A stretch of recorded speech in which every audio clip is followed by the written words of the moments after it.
नहमदुहु व नुसल्ली व नुसल्लिम अला रसूलिहिल करीम अम्मा बाद फ़अऊज़ु बिल्लाहि मिनश शैतानिर रजीम बिस्मिल्लाहिर रहमानिर रहीम व क़ाल अल्लाहु तआला फ़िल क़ुरआनिल मजीद वल फ़ुरक़ानिल हमीद वरत्तिलिल क़ुरआन तरतीला व क़ाल अन्नबिय्यु सल्लल्लाहु तआला अलैहि व आलिहि वसल्लम इन्नल्लाह युहिब्बु अन युक़रअल क़ुरआनु कमा उन्ज़िल सदक़ल्लाहु मौलानल अज़ीम व सदक़ रसूलुहुन नबियुल करीमुल अमीन व नहनु अला ज़ालिका मिनश शाहिदीन वश्शाकिरीन वल्हम्दुलिल्लाहि रब्बिल आलमीन।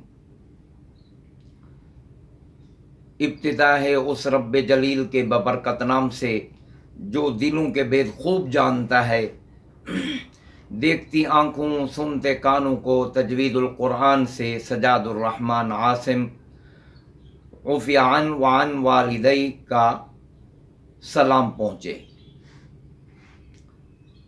मेरे भाइयों, मेरे दोस्तों, आज का सबक है तजवीद के ख़िलाफ़ कुरान पढ़ना कैसा है, या बदीगर अल्फाज तजवीद के ख़िलाफ़ पढ़ने वाला गुनहगार होगा या नहीं, इसके ऊपर बात की जाएगी।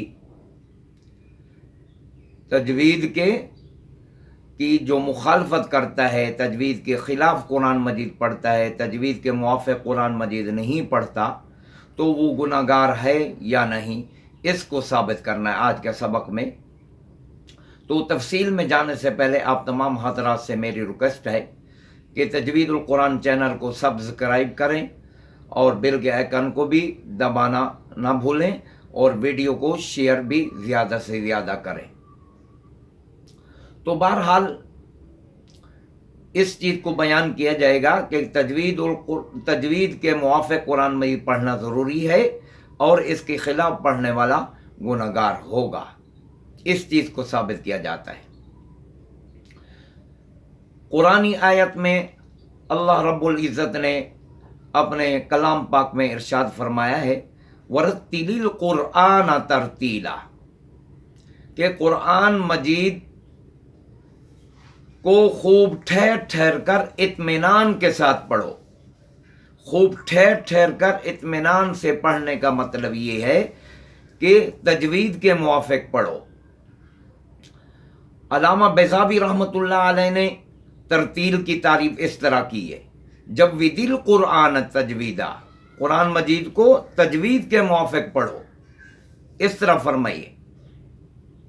और हज़रत अली करमल्ला वजहो ने तरतील की तफसीर इस तरह फरमाई है अत-तरतीलु हुवा तजवीदुल हुरूफ़ी व मारिफ़तिल वुक़ूफ़। तरतील नाम है हर्फों को तजवीद के मुवाफ़िक़ अदा करना और वक्त की जगह और उसका तरीका पहचानना। ये हज़रत अली करमल्ला वजहो ने फरमाया है। और मुल्ला अली कारी रहमतुल्लाह अलैह ने तजवीद के इल्म को फ़र्ज़ किफ़ाया करार दिया है और इसके मुवाफ़िक़ कुरान मजीद पढ़ने को लाज़मी, ज़रूरी, फ़र्ज़ ऐन, वाजिब करार दिया है। उन्होंने ये फरमाया है, ये लिखा है कि तजवीद के मुवाफ़िक़ पढ़ना हर शख्स के लिए, आक़िल बालिग़ मर्द औरत के लिए फ़र्ज़ ऐन है, जिससे उसकी नमाज सही हो सके। इतना इल्म हासिल करना तो हर मुसलमान पर फ़र्ज़ ऐन है। और अब अगर, और हदीस पाक में भी वारिद हुआ है, नबी पाक सल्लल्लाहु अलैहि वसल्लम ने इरशाद फरमाया है कि इन्नल्लाह युहिब्बु अन युक़रअल क़ुरआनु कमा उन्ज़िल, बेशक अल्लाह रब्बुल इज़्ज़त जल्ला जलालुहु इस बात को पसंद फरमाते हैं, महबूब रखते हैं कि कुरान मजीद जिस तरह उतारा गया है इसी तरह उसकी तिलावत भी की जाए।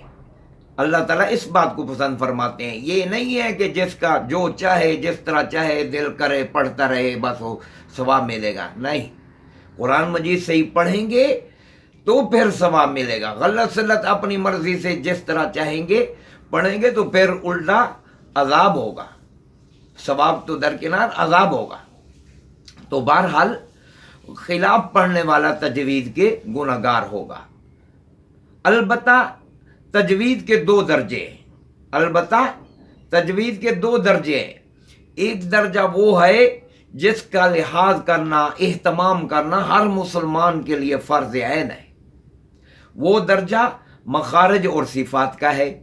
اگر مخارج اور صفات لازمہ بھی صحیح ادا نہیں کی جائیں گی تو نعوذ باللہ من ذالک قرآن مجید عربیت سے کلام اللہ نہیں رہے گا، عربیت سے نکل جائے گا۔ مخارج صحیح ادا نہیں ہوئے، با کی جگہ تا کی جگہ سا، جو مرضی چاہے پڑھتے رہیں، پھر کلام اللہ ہی نہیں رہے گا۔ جب کلام اللہ نہیں رہے گا، اللہ کا حکم پورا نہیں ہوگا، تو اس طرح پڑھنے والا گنہگار نہیں ہوگا تو کیا ہوگا؟ ٹھیک ہے۔ دوسرا درجہ صفات عارضہ کا ہے، اس کا اہتمام کرنا مجود حضرات کے لیے ضروری ہے۔ وہ علماء جو قرآن مجید کا ترجمہ اور تفسیر اور ترکیب جانتے ہیں، ان کے لیے ضروری ہے۔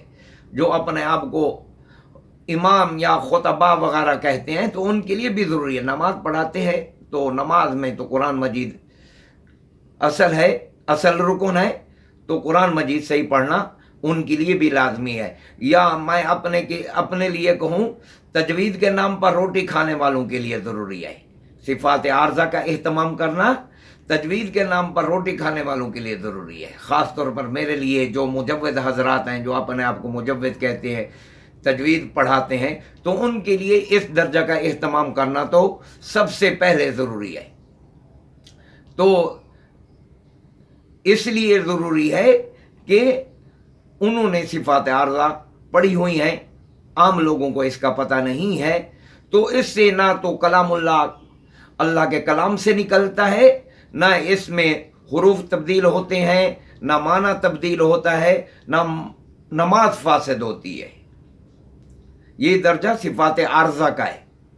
اس سے صرف اور صرف یہ نقصان ہوتا ہے کہ حرفوں کا حسن اور خوبصورتی اور زینت فوت ہو جاتی ہے۔ مثلا مد کہیں نہیں کی، غنہ کہیں نہیں کیا، اخفا، اقلاب، ادغام وغیرہ نہیں کیا، تو اس سے حروف تبدیل نہیں ہوتے، لیکن حرفوں کا حسن اور خوبصورتی فوت ہو جاتی ہے۔ لیکن اس کا اہتمام کرنا بھی ضروری ہے، کیونکہ چھوٹا گناہ ہے، گناہ صغیرہ ہے، لیکن صغیرہ کو صغیرہ سمجھ کر بار بار اگر کیا جائے، علامہ قربتی رحمۃ اللہ علیہ نے یہ بات لکھی ہے کہ چھوٹے گناہ کو چھوٹا سمجھ کر بار بار کیا جائے تو وہ بھی کبیرہ بن جاتا ہے۔ تو پہلے درجہ کے یعنی مخارج اور صفات لازمہ کے اہتمام نہ کرنے سے جو گناہ ہوتا ہے وہ گناہ کبیرہ ہوتا ہے، اور جو دوسرا درجہ تجوید کا میں نے بتایا صفات عارضہ کا، اس کا اہتمام نہ کرنے سے جو تجوید کے نام پر روٹی کھانے والوں کے لیے ضروری ہے، اس کا اہتمام نہ کرنے سے گناہ صغیرہ ہوتا ہے، لیکن اس گناہ پر بھی اللہ تعالیٰ سے مواخذہ کا اندیشہ ہے اور ڈانٹ ڈپٹ پکڑ کا اندیشہ ہے۔ لہٰذا دونوں درجہ کے اہتمام کے ساتھ مخارج، صفات لازمہ اور صفات عارضہ کے اہتمام کے ساتھ قرآن مجید پڑھا جائے، اس سے کلام اللہ رہتا ہے، اللہ کا حکم پورا ہوتا ہے، ثواب بھی اللہ تعالیٰ پورا دیتے ہیں۔ لیکن چھوٹے گناہ کو یعنی صغیرہ گناہ کو صغیرہ سمجھ کر بار بار نہ کیا جائے، اس پر بھی اللہ تعالیٰ سے مواخذہ کا اندیشہ ہے۔ اللہ رب العزت سے میری دعا ہے کہ اللہ رب العزت تمام حضرات کو قرآن مجید تجوید کے موافق پڑھنے کی توفیق عطا فرمائے۔ وآخر دعوانا ان الحمد للہ رب العالمین۔